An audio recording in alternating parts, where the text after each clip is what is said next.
Bölüm 1.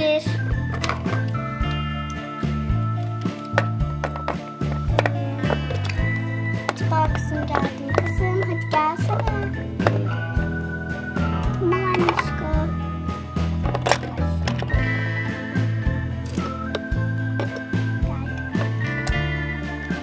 İstersen oyna buralarda.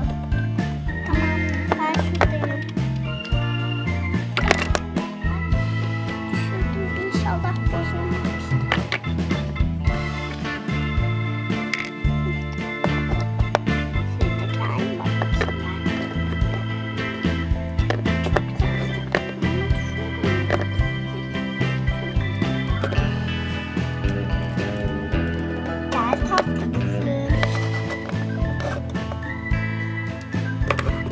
Anne.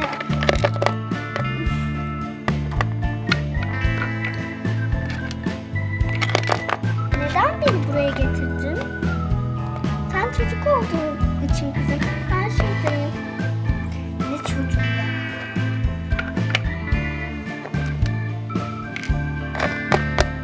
Neyse.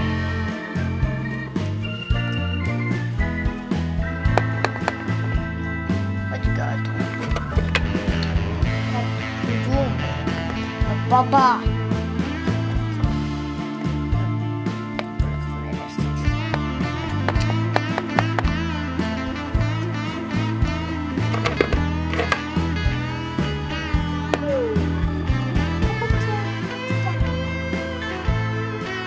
Ay anneciğim gel.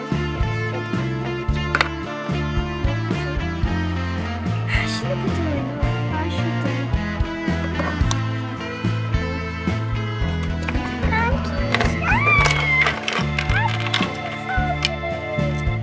Siz buraya gelemezsiniz neden? Gelemem çünkü.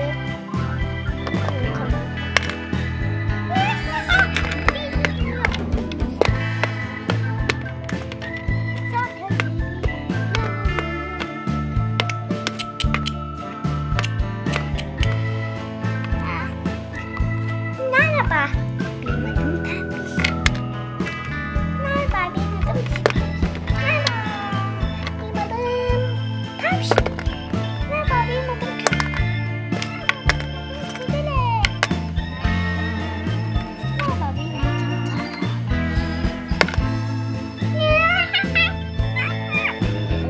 Oha! Bu kadar ses olur mu kardeşim? Bence de olmaz. Doğru söylüyorsun. Bu kadar da ses çıkmaz. Allah Allah. Neyse ben şuraya bakacağım. Yemekler çok güzel görünüyor. Keşke yenilebilse. Neyse. Yenilemiyor. Sen kontrol ettin mi? Tamam. Bebeğim ben. Ağlama. Şimdi sana bakacağım. Merak etme. Tamam. Gıt gıt gıt gıt gıt gıt. Tamam kalbin çok iyi atıyor. Ama bir de iğne yapmamız gerekli. Dur bir. Ay. Yanlış yere tuttum.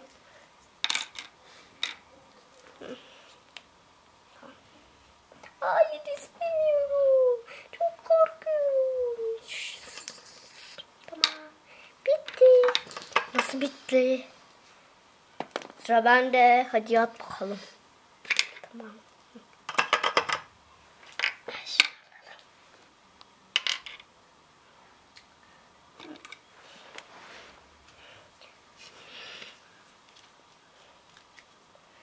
Gıt gıt gıt gıt gıt gıt. Kalbin çok iyi atıyor.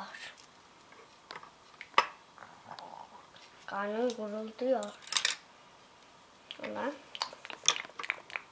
yemek vermelisin. İşte.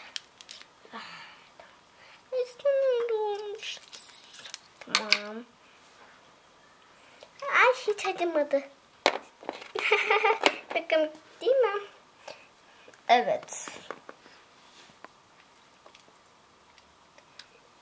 Merhaba arkadaşlar. Merhaba arkadaşlar. Bugün sizlerle birlikte bir miniş videosu çektik.